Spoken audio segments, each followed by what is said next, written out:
근데 우리나라 올해 성장률을 보면 1.4% 얘기합니다. 1%대로 떨어지고 있어요. 그렇게 되면 어떤 일이 일어나느냐? 세계에서 압도적으로 늦게 결혼하고 요즘에 대기업 취업 연령을 보면 평균이 31세가 넘어갑니다. 32살 가까이 됐어요. 이게 무슨 소리냐면 사회에 들어가는 연령이 점점 더 뒤로 가는 거예요. 진입하는 연령이. 진입하는 연령이. 그 말인즉슨 얘들한테 요구하는 게 점점 더 높아지는 겁니다. 근데 사회가 저성장으로 가면 그 보상이 줄어듭니다.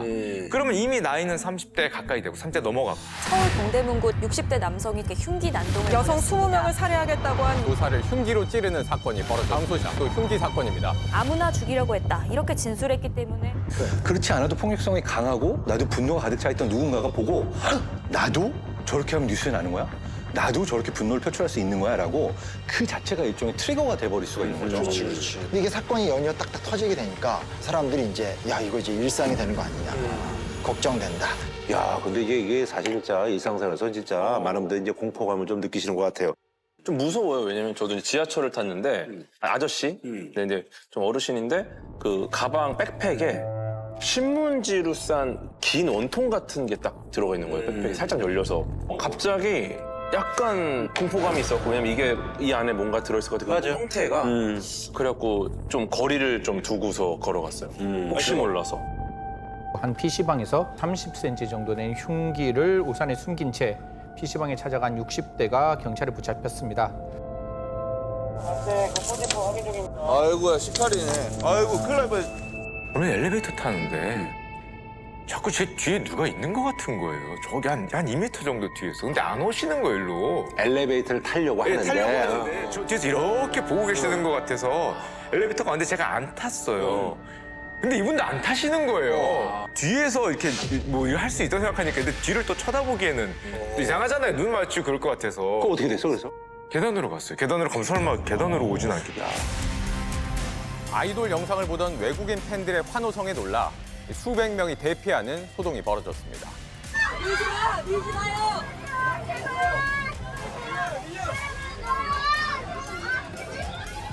갑자기 한 여성이 비명을 지르니까 네, 네. 또 지하철 내에서 흉기 난동인가 뭔지 모르지만 더 공포스럽잖아요. 그렇죠, 그렇죠, 예. 다수가 막 그 탈출하시는 우왕좌왕하시는 예. 이런 상황이 벌어졌는데 상당히 좀 불안이 조장되고 있는 상황이죠. 묻지 마라는 것은 왜 그랬는지 원인 묻지 말라는 거거든요. 물어야지 왜 안 묻습니까? 안 묻게 되기 때문에 정확하게 원인 진단이 안 되는 것이고 거기에 대한 대책 마련이 안 되는 것이거든요. 이상한 사람 한 사람이 이런 짓 저질렀으니 묻지 말고 엄하게 처벌만 해. 이런 걸로 끝나버린다는 거예요. 그러다 보니까 어떤 범죄를 과연 묻지 마라고 해야 되는가. 이게 정의되지 않아서 그 범죄 유형을 분류하지 못하니까 그 사람들에 대한 연구를 할 수 있는 기회가 없어요. 사건이 나오니까 수사 결과를 발표하는데 그 원인 중에 하나는 이제 게임. 실제로 조선은 범행 전 8달 동안 이런 게임을 하며 은둔 생활을 해온 것으로 드러났습니다. 마지막 8시간 동안 게임을 하던 상태였고 실제로 게임 중독 상태였다라는 게 담겨 있는 걸로 기억하고 있습니다. 이번에 수사당국이 내온 보도자료가 있거든요. 거기에 이렇게 글이 나왔어요. 피고인이 마치 1인칭 슈팅 게임을 하듯이 범죄를 저질렀다. 그러면서 가볍게 막 이렇게 팔짝팔짝 뛰는 것처럼 움직이고 그리고 피해자의 뒤나 옆에서 공격하고 그리고 뒷목, 옆구리, 치명상을 가할 수 있는 부위를 찔렀고 범행 시도 후에 신속히 재정비해서 새로운 타겟을 물색했다. 이 행동들이 게임상에서 보이는 행동이라는 거죠. 이거에 대해서 이제 두 분은 어떻게 생각하세요? 저는 솔직히 말도 안 된다고 생각합니다. 예, 정말 좀 어이가 없는 사건 파악이 아닌가 생각을 하는데 그거가 게임에서만 보이는 어떤 특성이냐. 그렇게만 따지면은 그 군대에서 배우는 것도 비슷하잖아요. 그럼 군대가 원인이냐. 아무도 그렇게 얘기는 안 하기 때문에 선후 관계가 다른 게 아닌가. 너무 좀 이 비슷한 면만 좀 붙이려고 한 게 아닌가라는 생각을 좀 안 할 수가 없어요. 그래요. 게임을 할 때 분명히 뇌가 특별한 상태가 되는 것은 관찰이 돼 있긴 해요. 그것 때문에 사실 게임하는 거잖아. 가장 최근에 2019년도에 옥스퍼드 대학교에서 이제 메타 분석이라고 그래서 여러 연구들을 총괄해가지고 본 연구에 따르면 사실 폭력적인 게임을 하는 것과 실제로 폭력적인 행위를 하는 것 사이에 직접적인 인과관계나 상관관계를 찾기는 어렵다로 결론을 내긴 했어요. 이거에 대해서 두 분의 생각은 어떠세요? 이거 너무 무책임한. 게임 원인론은 이미 20년, 30년. 그래, 우리가 프로파일링 초창기 2000년대 초부터 이 문제가 논의가 활발했었거든요. 그때 이미 정리가 된 거예요. 아, 이미? 섣불은 게임 원인론, 영화 원인론 이거 제기해서는 안 된다. 아하. 그럼 게임도 영향을 줄 수 있는 어떤 요소일 뿐인데 이렇게 되면 한 가지 핵심적인 문제는 그 개인이 가진 범죄 성향이나 공격성에 대해서 외부의 영향을 받아서 범죄가 저지른 것처럼 된다는 거죠. 이렇게 되면은 범죄의 원인을 찾아가는 데 저는 굉장히 위험한 판단이지 않나. 사실 신림역 사건하고 이제 분당 서현역 사건을 우리가 이제 또 공통적으로 묶는 것은 그 사건의 근본적인 원인은 좀 기저에 좀 비슷한 것들이 좀 있는 거잖아요. 뭐라고 보시는 거예요? 일단 분노죠. 기본적으로는 예. 분노죠.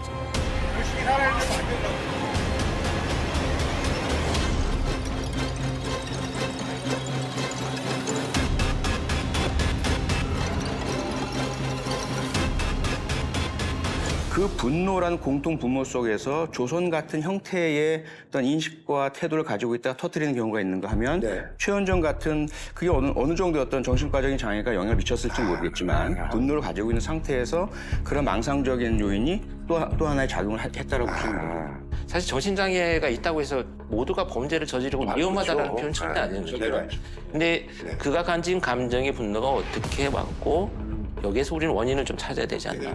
2009년에 영국 의학 전문지에서 30년 동안 그 유럽 연합 국가들을 조사를 해가지고 경제 상황이 사망률에 미치는 영향을 조사를 했는데 실업률이 1% 증가할 때마다 살인율이 0.79%가 증가했대요. 네, 이게 어떤 인과관계가 있다라는 거죠. 네, 그래서 어떻게 보면 약간 좀 화풀이하는 측면이 좀 많지 않나. 그러니까 예를 들어서 경쟁에서 이기게 되면은 행복함을 주는 세로토닌이라는 게 분비가 되는데 만약에 패배라면은 이제 반대 현상이라고. 맞아요, 맞아요. 네, 그래가지고 굉장히 극단적인 선택을 할 수 있는 거죠. 그러니까 실제로 이들의 그 극단적인 선택을 했거나 혹은 이제 굉장히 안 좋은 부정적인 행동을 했거나 그런 분들의 혈액을 조사해 봤더니 세로토닌 수치가 굉장히 낮았다. 네, 즉 정말 행복한 게 없는 거예요. 맞아요. 근데 우리나라 올해 성장률을 보면 1.4% 얘기합니다. 1%대로 떨어지고 있어요. 그렇게 되면 어떤 일이 일어나느냐? 이제 김구라 씨가 어렸을 때는 보통 결혼이나 아니면 취업을 몇 살에 하셨나요? 우리 보통 제가 이제 27, 8에 했죠. 27. 네. 요즘에 평균 결혼 연령이 몇 살인지 아세요? 35나 38? 33.4세 정도 들어 34세 정도가 되고 있어요. 세계에서 압도적으로 늦게 결혼하고 요즘에 대기업 취업 연령을 보면은 평균이 31세가 넘어갑니다. 32살 가까이 됐어요. 이게 무슨 소리냐면 사회에 들어가는 연령이 점점 더 뒤로 가는 거예요. 진입하는 연령이. 진입하는 연령이. 그 말인즉슨 얘들한테 요구하는 게 점점 더 높아지는 겁니다. 근데 사회가 저성장으로 가면 그 보상이 줄어듭니다. 그러면 이미 나이는 30대 가까이 되고 30대 넘어가고 결정을 해야 돼요. 나를 눈높이를 낮추고 아니면 뭐 그런 다른 어려운 일이라도 할 것이냐 아니면 사회 불만색으로 갈 것이냐 이게 숫자로 나옵니다. 그 비경제 활동 인구라고 있습니다. 실업률에 포함이 안 되는 나는 경제 활동을 할 생각이 없다. 또 흔히 말하는 그냥 쉬고 있다라고 얘기하는 청년층이 지금 거의 50만 명에 육박. 예전에 비해서 청년 숫자가 줄었잖아요. 줄었는데도 이 쉬었다라는 청년층은 훨씬 높은 거예요.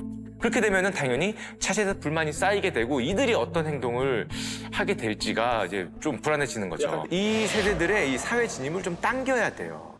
그게 결국 뭐냐면 그런 과정들을 겪어가면서 이렇게 나도 힘들지만 나는 그래도 집안에 뭐 나를 믿어주는 사람이 있고 동료가 있고 뭐 친구가 있다면 이걸 극복해내갈 수 있는 힘이 되는데 네네네, 맞아요. 완벽하게 이제 고립이 되기 시작을 하죠.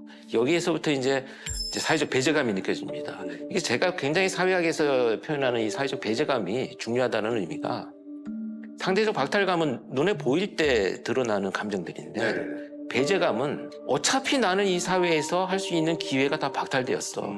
이렇게 생각하기 때문에 그 유대 관계를 단절을 합니다. 그러니까 나는 왜 친절해야 되고 왜 우리는 서로 말을 주고받아야 되고 이런 이유가 없잖아. 이유를 못 찾는 거죠. 그렇다면 내가 공격을 했을 때 미안해야 할 이유도 없어요.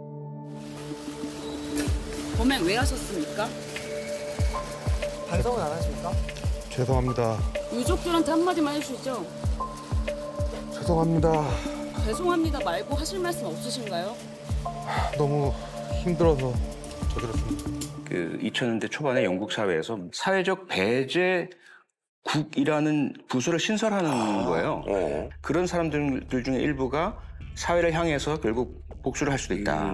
그걸 차단하기 위해서는 사전에 찾아내서 리치아웃, 찾아가서 사회적인 연결고를 만들어주는 것이 정부 역할이다. 이런 것들을 발견했거든요. 아니 그래서 이제 그 얘기가 자연스럽게 나오는데 사실 이번에 이제 어쨌든 뭐 끔찍했던 사건 두 가지 중에서 하나가 이제 그 최원종이란 사실 이제 피해자가 이제 저지른 게 조현병 증세가 좀 약간 있었고 치료를 좀 중단하고 그래서 사실은 이제 혼자 있다가 이렇게 이제 저지른 것이다. 어쨌든 둘 다 공통점은 뭐냐면 국가사회 시스템이 위험성을 감지할 수 있는 사람들이었다. 아무런 이상성 없다가 평상시 그야말로 뭐 보통 사람처럼 살다가 갑자기 예측 못할 행동을 한 것이 아니다란 말이에요. 최원정 같은 경우는 어쨌든 망상의 어떤 양상이 워낙 뚜렷해 보였죠. 아직도 피해자들이 스토킹 집단 조직원이라고 생각하시나요? 제가 조직 스토킹 피해를 당하고 있었는데 간략히 말씀드리자면은 범행 당일날 너무 이 스토킹 집단의 괴롭힘을 당한 거 너무 괴로워가지고 그래가지고 제 집 주변에 있던 사람들을 죽여야겠다고 생각했습니다. 피해자들이 스토킹 집단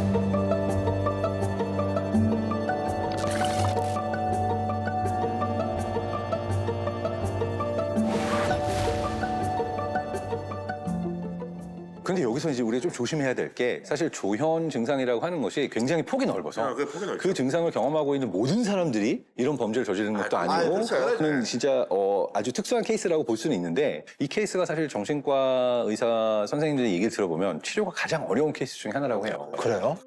왜냐하면 누구도 믿지 않고 본인이 가지고 있는 세상의 그 뷰가 있기 때문에 신뢰를 주면서 이 증상을 치료하게끔 다가오게 하는 과정까지가 오래 걸린다라고 해요. 그러니까 지속적인 관찰과 지속적인 어떤 관계 맺음이 정신과에서도 그렇고 시스템적으로 좀 필요한데 어떻게 보면 시스템이 이 분들을 관리하거나 아니면 이러한 병증에 대해서 치료를 하는 과정에 있어서 좀 놓친 부분들이 있지 않을까. 치료가 정상적으로 개입이 되어갖고 초기에 진화가 되는데 문제는 이게 발전이 어떻게 되냐면 병원을 데려가요. 뭐 치료도 하고 약도 먹이고 하는데 이렇게 범죄를 저지른 자들의 연령대를 보면 이미 그런 과정을 수없이 거쳐와가지고 가족들이 이제 지치고 나이가 드는 시기가 됩니다. 그럼 이제 통제가 안 되는 거죠. 그 문제를 갖고 있는 사람들이 치료가 3개월 이상 중단이 되면 범죄를 저지르는 확률이 굉장히 높아진다는 거죠. 정신보호법이 개정되면서 강화되어가지고 사실 치료를 받아야 될 사람들이 지금 못 받고 있는 경우들도 있습니다. 일선에 있는 정신과 전문의들이 있어요. 이분들이 한결같이 한 얘기가 이대로 가다가는 큰 사건 계속 발생한다. 왜 그러냐면 현장에서 접하는 것이 자신이나 타인에게 위해를 가할 것이 명확해 보이는 중증 정신질환자에 대해서 대책이 전혀 없다는 거예요. 그러니까요. 이 얘기를 하면 조금 또 여러분들이 이 얘기가 또 시사하는 바가 좀 있다라고 좀 느끼실 것 같은데요. 진주 아파트 방화 사건. 어제 새벽 경남 진주에서 40대 안모 씨가 자신의 아파트에 불을 질렀습니다.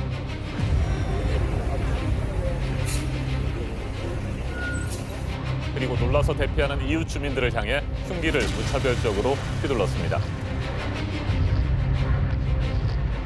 경찰에 따르면 범인 안 씨는 지난 2010년 조현병 진단을 받았습니다.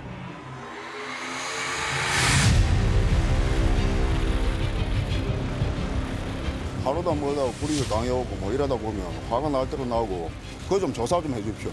아파트 내 우리가 사는데 주공사업자 아파트 내 완전 미친 정신 나간 것들만 수두룩하다는. 자, 그럼 특별 정신과 진료를 멈췄는데 왜 멈췄어요? 멈춘 자체도 그렇고 자신이 들어가고 싶다고 들어가는 것도 아니고 멈추고 싶다고 멈추는 것도 아닙니다.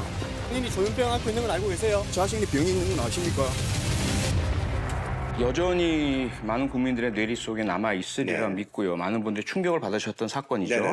안인득의 친형이 이 위험을 감지하고 강제 입원시키려고 백방 노력을 했어요.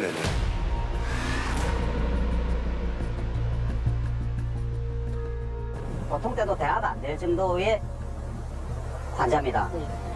이 방치되면 안 될 것 같아서 병원에 입원을 시키고 싶은데 관공서 이리저리 뛰어다녀도 결론적으로는 답을 못 냈다는 거, 답을 안 줬다는 거, 그게 너무 안타깝고 답이 안 옵니다.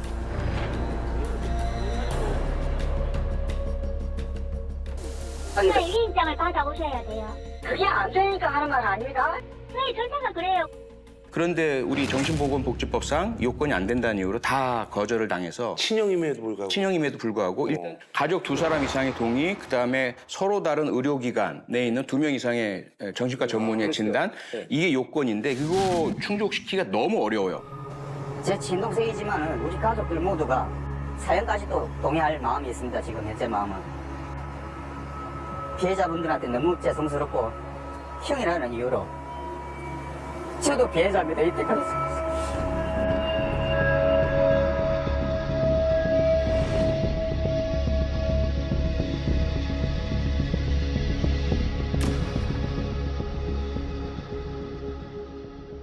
그 피해자가 이제 국가 상대 손해배상 청구 소송을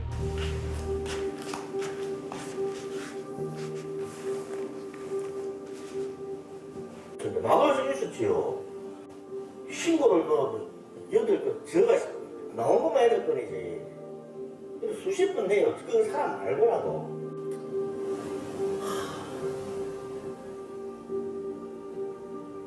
나는 내 부모하고 딸을 잃은 사람입니다. 하루 한시간 그 시간에 부모가 옆에서 피를 흘리고 숨이 끄적거리는 걸 직접 옆에서 보고 있다 생각하고 쑥쑥다고 생각해요. 어느 누가 불이 난 줄 알지 어느 누가 거기다서 칼로 2달을 들고 진짜 시간이 있을 줄 알았던데.